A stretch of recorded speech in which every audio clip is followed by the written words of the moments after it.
I'm Maria Swearingen, and I live in Washington, D.C. Wonderful. So we just start off with kind of the places you've lived, and where you went to school. We'll get into the journey later. Sure. So I grew up in a tiny town in southeast Texas along the Louisiana border, Woodville, Texas. It's a couple hours north of Houston. But a lot of times when I say that, people assume, especially with how sprawling Houston is, that I grew up in the suburbs of Houston, and I did not grow up in the suburbs. Grew up in a very, very small town. From there, I went to college, did undergraduate at Baylor University in Waco, Texas. So I was there for a number of years.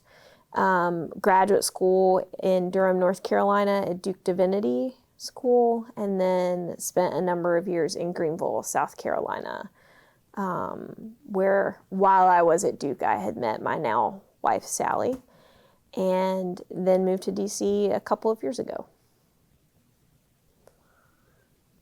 So I had gotten the story mixed up. So Yeah. you weren't at Candler, you were at No. Duke, so you guys met there. Yep. But then did you move to Atlanta while she was in school? So she just traveled to Atlanta during the week. So she would go to classes from like Tuesday to Thursday usually, and Candler was kind of set up that way for commuters to sort of make that possible. So So we lived in Greenville the whole time, but for a couple of years she was traveling to Emory.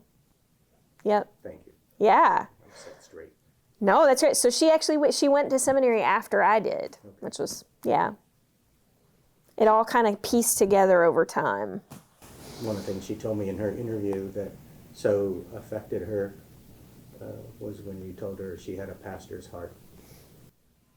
She did. She had a pastor's heart. Yeah, I could sense that pretty quickly.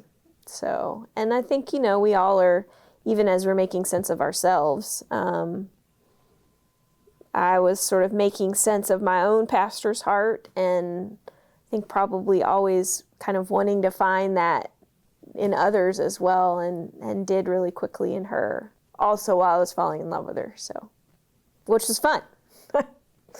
So,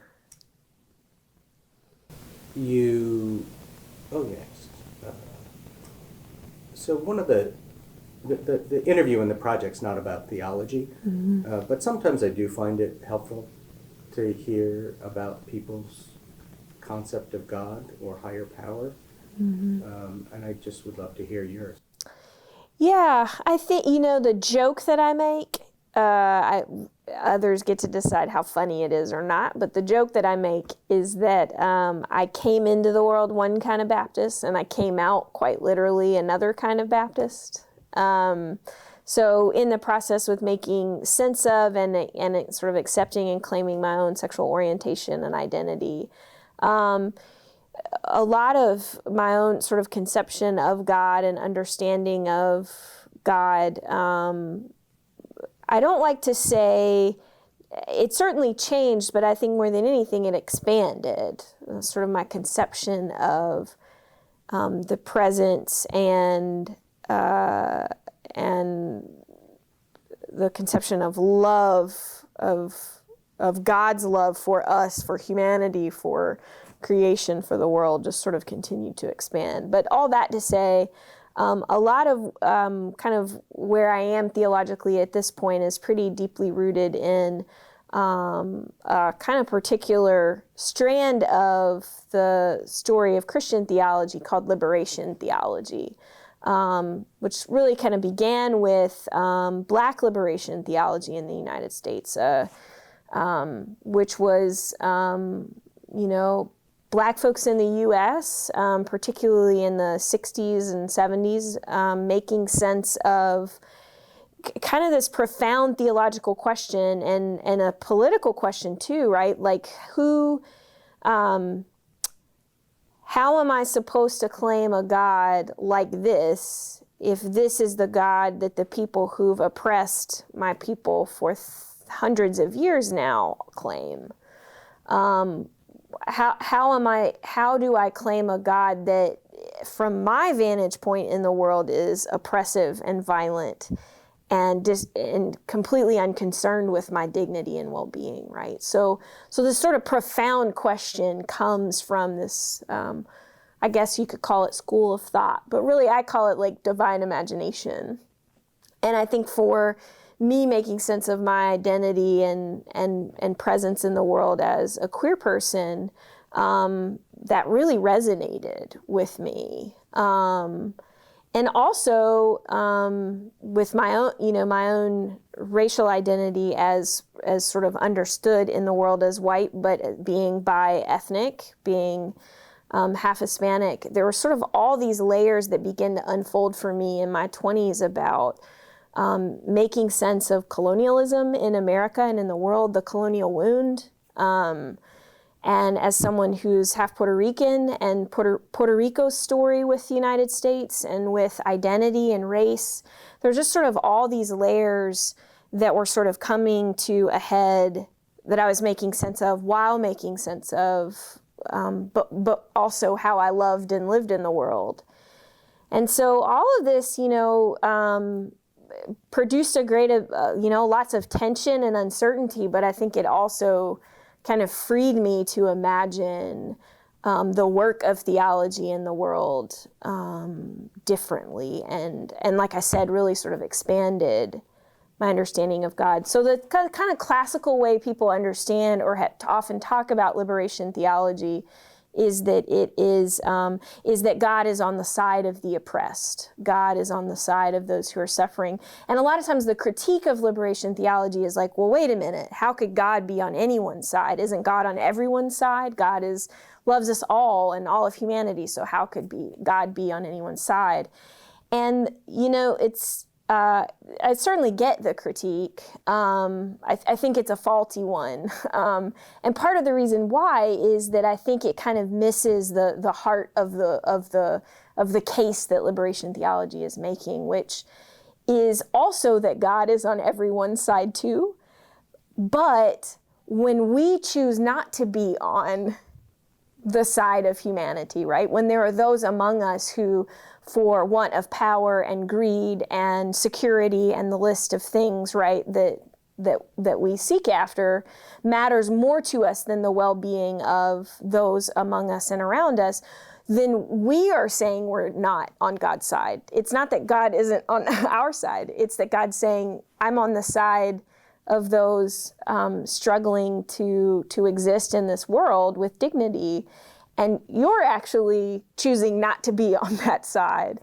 So there's sort of some irony in it, and I think kind of falsely produced sides that aren't really there. I think the real heart of what liberation theology is speaking into the world is that God, in creating us and loving us, is deeply concerned with our well-being. And for those for whom structures in the world are harming their well-being and dignity, God is saying back to us, what will we do together and who will we be in response to that? So, all that to say, it became for me a real space of freedom and joy and life, and kind of reigniting and reimagining what faith could be, and how it could both give me being language, it could give me doing language, gave me exciting and freeing language for God and also for myself. What are some of the key words you use? For liberation theology? Or just... For yeah, it's fun. I think I use the word imagination a lot, what it means to have divine imagination, what it means to have... To be shaped by our imagination and sort of the kind of potential. And I think some of that's tied to, there's so much within us that is possible, and it's a matter of having kind of the grounding and gravity to get to express that in the world. So I do value imagination. I think I use liberation a lot. So I would probably use liberation more than I do salvation as a Christian. I think salvation is a common term. I do use it and value it. Sally tends to use salvation to talk about wholeness if you were to ask Sally, what is salvation for you, she would probably say that it's more about being a whole person than it is sort of being saved from some bad set of things that you must no longer be. For me, the term liberation is kind of the way I talk about salvation, that a kind of a common construct, I think, in Christian theology is that salvation, there are parts of me that are bad, and God makes them better by saving you from those bad things. And for me, salvation is much more sort of structural and systemic, that there are things, ideas, realities, policies, you name it, in this world that are harming us, and we are, through our imagination, able to produce different ways of being in the world that can liberate us. And so for example, I would probably use justice more than I would righteousness. I sort of respect both terms. I think righteousness has great value. I just think, particularly in Christian circles, the ways it gets used is so personalized that we sort of miss the collective story being told.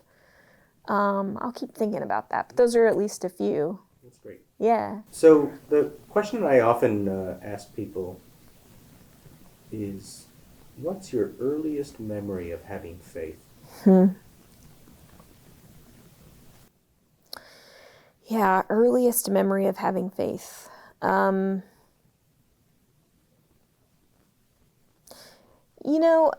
Probably, I'm trying to think if there's an earlier one from the story I'm thinking of telling.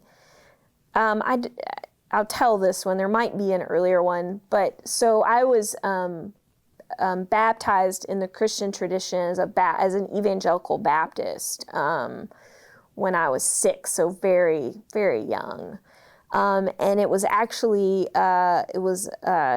old school tent revival. So like as in the summer, Texas heat, outdoor, tent pegs, tent up, traveling evangelist, tent revival. And the proclaimer that night told this story about a brother and sister who had been in a car accident and they died. And he said in his story that one of them, I think maybe the sister, had given her life to Christ the night before and the brother had not. And so then he looked back at everyone and said, so you tell me which one is in heaven and which one is in hell today. And of course I'm 6 and terrified. And my dad is also when I was a kid, was an evangelical pastor, Baptist pastor, and he was also kind of there at the revival, helping coordinate or whatever. So at the end, where people can come down to the aisle and confess, make their profession of faith, he was one of the pastors that would take the folks running down the aisle. And I was just, covered in tears. And I ran down, the aisle of this tent and just started yelling like, "Daddy, I don't want to go to hell." And so he picked me up, and, I very much remember him sort of holding me closely. And so that then went into, a couple of weeks of us talking about, what it meant to be Christian and what it meant for Jesus to save us from our sins and what it meant to make a personal profession of faith. And so a couple weeks later, my dad baptized me. And so, that story is, of course, at this point in my journey, it's a really, I would point back to it and see it as really distressing, right? Like that is I don't want any children at our church experiencing faith that way. I feel pretty clear about naming that. But, emotionally, what's so interesting to me is the way in which there was this kind of juxtaposition of terror and comfort, sort of all at once. Just this sheer terror over death and my own mortality and failing, and I'm 6. I don't even know how to make sense of this at 6. But then also this kind of guttural cry that I just wanted to be okay, and at least at that point in my life, having someone who could provide that sort of immediate comfort. And I remember those conversations with my dad to be really kind of tender ones. Sort of after that moment, like talking about faith. And so the kind of odd thing about it all is I think all of that demonstrated to me that I was really curious about theology and really curious about talking about faith and about life and death and the things that sort of matter to us. And I found like sort of great joy in that aspect of it. But also there was this layer of the kind of violence of the theology that took me, well, I'm sure we'll talk about it more, but sort of took me, a number of years to let go of and reinterpret and reconstruct and make sense of. So, what do you feel was the first time in your life you had to or chose to rely upon God as you understand God? One certainly significant moment was probably the most significant was in the process of coming out to family, coming out to myself, making sense of how that shaped identity and future and vocation and calling. And I was in seminary at the time, and so I was relying on a God that I hoped would be up for it, and also sort of relying on a God I hadn't met before yet, right? There was a new and brewing conception of God being formed while I was also relying on that God. So it was a strange and wondrous time. I have this memory as, I guess I was a sophomore in high school, so 14, 15, something like that. And my abuelo, my grandfather in Puerto Rico, had a really serious surgery. And so we traveled to Puerto Rico to be there for the surgery, and it went well. And we had gone to church the Sunday before the surgery. I think he had the surgery like on a Monday. And we'd gone to this church, and the pastor said something about like, tu milagro va a ser con el número 12. Like your miracle this week is going to be with the number 12. And it was sort of left at that. So I remember the day of my grandfather's surgery, I kept looking at my watch, just sort of begging God that his surgery would be at noon, And sure enough, like the doctor comes in and says, we're rolling him in. We started the surgery. And I looked at my clock, looked at my watch and at the clock, and it was noon. And I remember sort of thinking like, okay, I'm fully relying on God right now in this moment. And, God's answering my prayer, and like my grandfather's going to be great. He did well through the surgery. And then a week later, he had severe complications from the surgery and he died. And I remember we had already traveled back from Puerto Rico to my home, to Woodville. And so we were at the house when we got the call, and I remember I was just crashing to the floor. I was the kitchen floor. And I just laid there for like 2 hours just weeping. And of course I was grieving this death and loss, but it was also this sort of sense of, again, in my like conception of who God was and how God worked, and, praying for rewards and not wanting punishment, right? This God of rewards and punishment, like something was crashing and burning in this moment for me, right? That I thought God had said yes, and now God wasn't saying yes anymore. And I it's almost like you can feel a bone snap. Like I can remember feeling something in my soul snap that night, that was important, again, to keep expanding my sort of conception of a life of faith. And Yeah, so that was sort of a story of both, like this reliance on God, but also a reimagining of what reliance on God looks like. Was there a pivotal experience where you did then reimagine God? Yeah, I do think it was in coming out that, so I have this one story in seminary. I guess this was my third year. Maybe it was my second year of seminary. I'm trying to remember. But so I had one class that was at night, and so this was a night class. And oftentimes after my night class, so the divinity school is sort of adjacent to Duke Chapel, which, you pull up and it's the big Gothic, beautiful space. And I would just walk by it every night, on the way to the parking garage. So often after class, it would usually end about 9 o'clock, I'd just sort of hop into the chapel just because it was really pretty at night and stained glass. And so I was having a particularly kind of vulnerable night because I was asking these sort of intersecting questions about accepting my identity and orientation, leaning into like life or the possibility of life with Sally, also making sense of,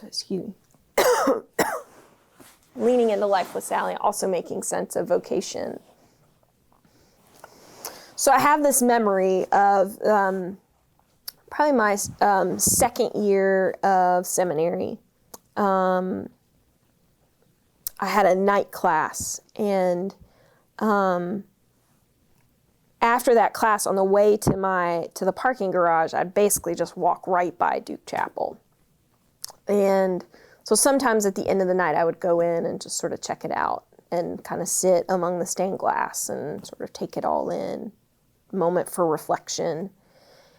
And that particular night, I was just really struggling, with questions of identity, my own reckoning with sexual orientation and identity, how that sat in relationship to faith and family, making sense of vocation. At that point, I, felt called to ministry, and sort of all these things I, was sort of really struggling with.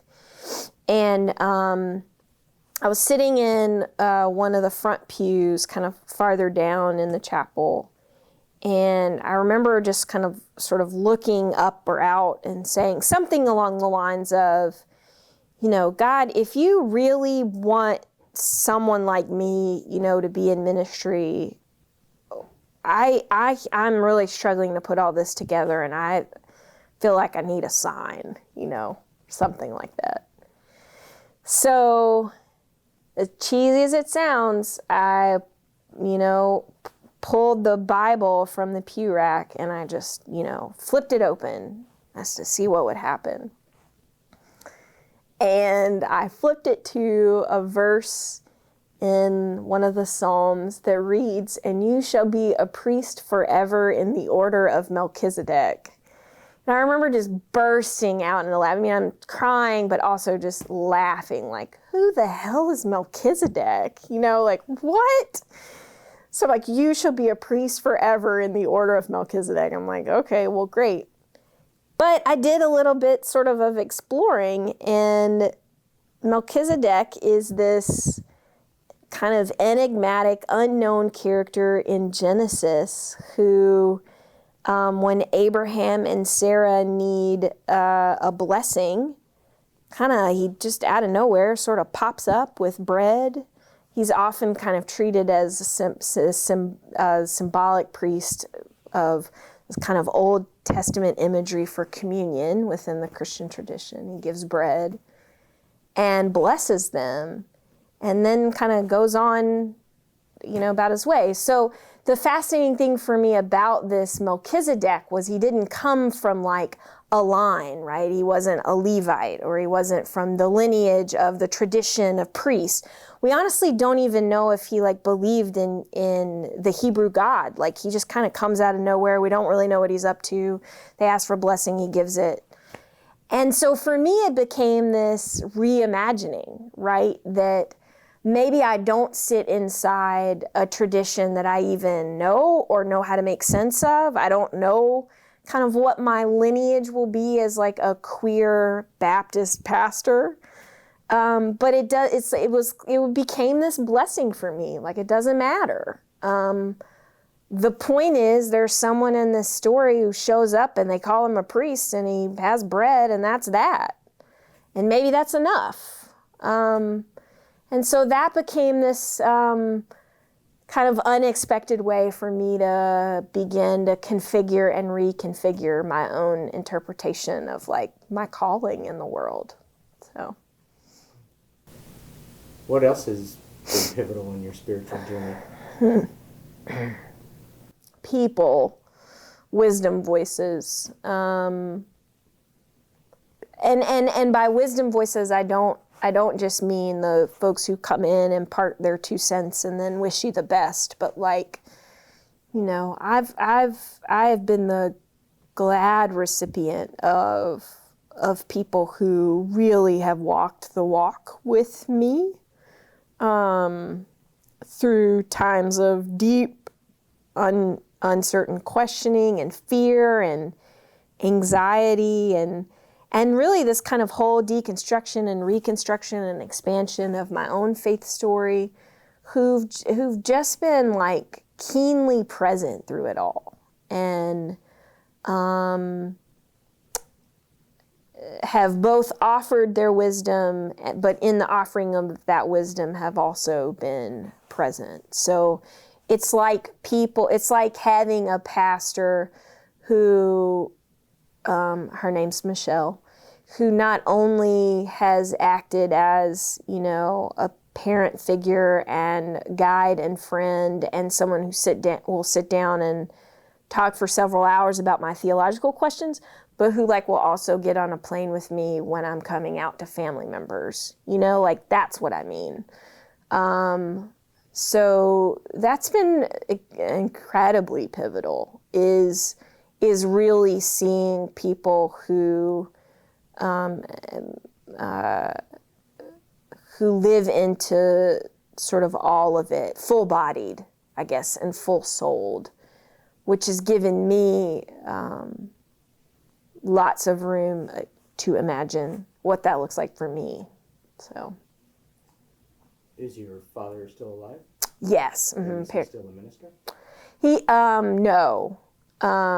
So both my parents were school teachers for a number of years. I guess my dad stopped pastoring when I was in high school, full time, and became a full-time school teacher. So they're school teachers.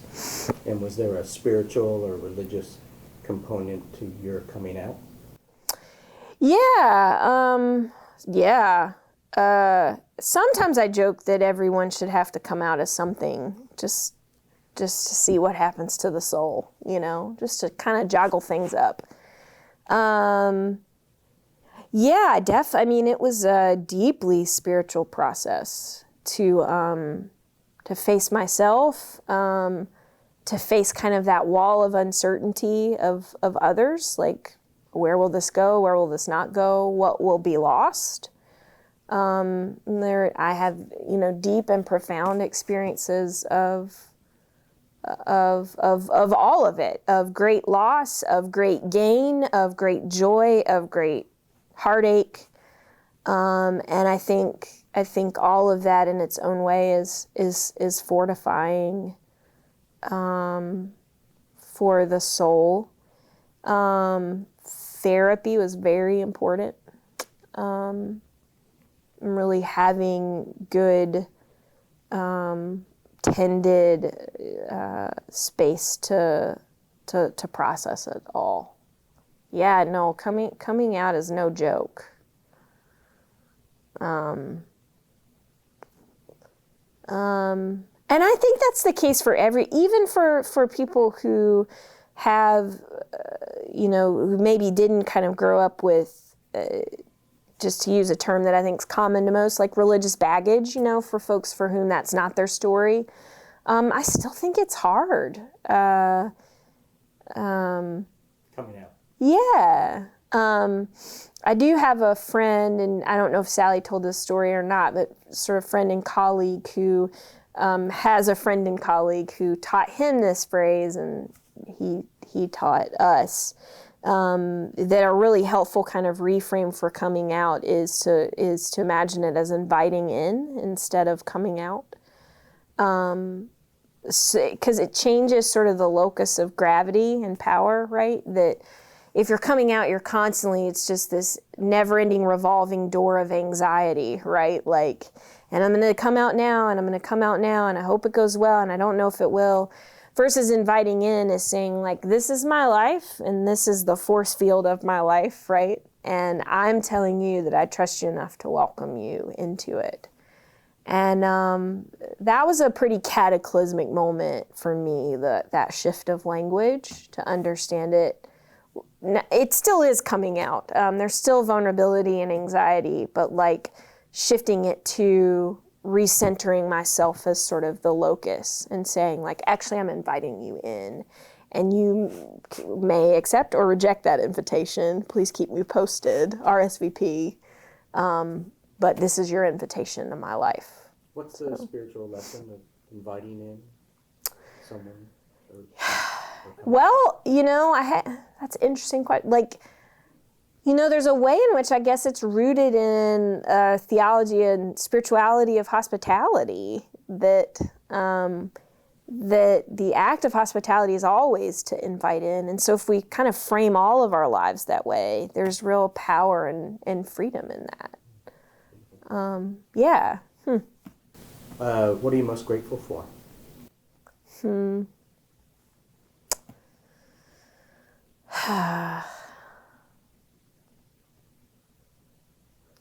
Really,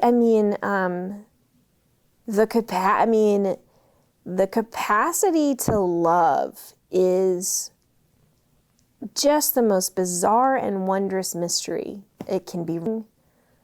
But wow, is it incredible when we sort of find that centered place that we can love from and be loved by. So I do, just that I can remind myself on a frequent basis, I can love all the time. I can love the whole, like, I have the capacity to be a participant in giving life to people, that's, it's pretty mind-boggling when we take long enough to reflect on it. I see that expressed in life and marriage with Sally, in just deep and abiding and consistent and unexpected ways over and over again. But I often, if I'm counseling a couple who's thinking about marriage or going to be married, I talk about what it means to try to choose or build life with someone who helps you fall in love with the world, that like there's a way in which what we hope, any intimate relationship, whether it's marriage or a good friendship or whatever it may be, that what that is doing is giving you kind of the ground and network and the synapses so that you're like capable to just keep loving beyond that thing. So I'm grateful for the relationships that really help me do that. What's your greatest wish? For just the world, or just it's open-ended? My greatest wish for myself.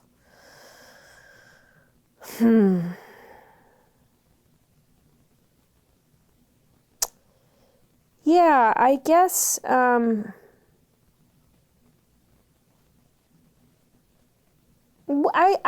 guess I just I wish that I can kind of keep trusting the process that is this life, that,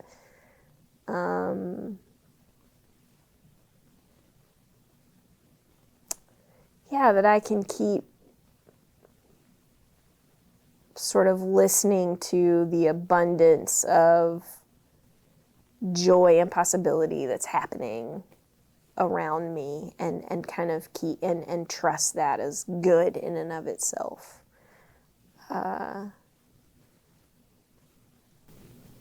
Yeah, I don't know. Keep thinking about that one.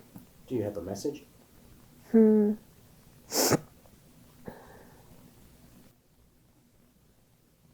Yeah, I think I do.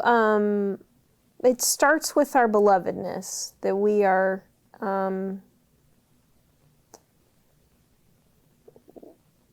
were imagined and made in belovedness, and we are capable of belovedness, and that there are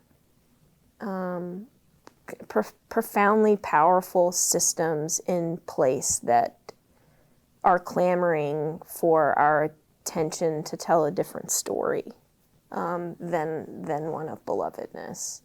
And those things clamoring for our attention are violent and disruptive and oppressive. And it's only in sort of the full and full attention to our belovedness and the belovedness of everyone around us, particularly those for whom belovedness is often not granted or believed, that that we'll have any shot in hell at healing. Yeah. When people see the portrait we're going to make of you and Sally, what would you like them to know about you?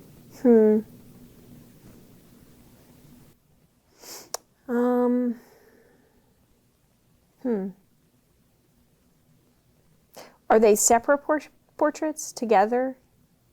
Well, let's just assume it's separate. Separate portrait? Like Okay, so of when me. When people see you, what do you want them to know? Yeah.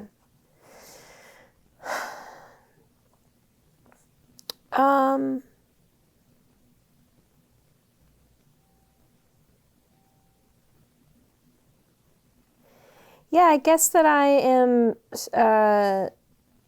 striving to be someone who's attentive to all that that this life has to teach me. Yeah. And I think that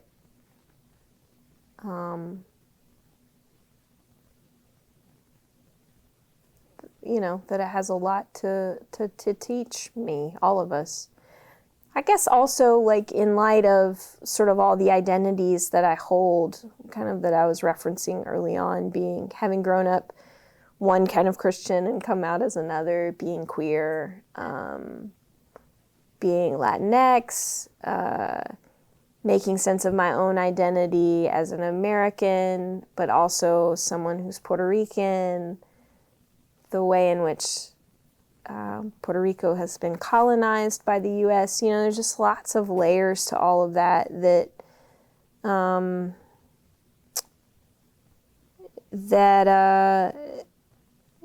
I want to be someone who is, or that I think I am someone who really believes in freedom for the human body and the human spirit. And I want to follow freedom wherever it is to be found. Freedom and liberation. And the journey towards freedom and liberation can be excruciating. And yet it matters for the sake of our collective well-being. So I believe in liberation. Thanks, Maria. Yeah. Such a blessing to meet you. It's a blessing to meet you. Thank you.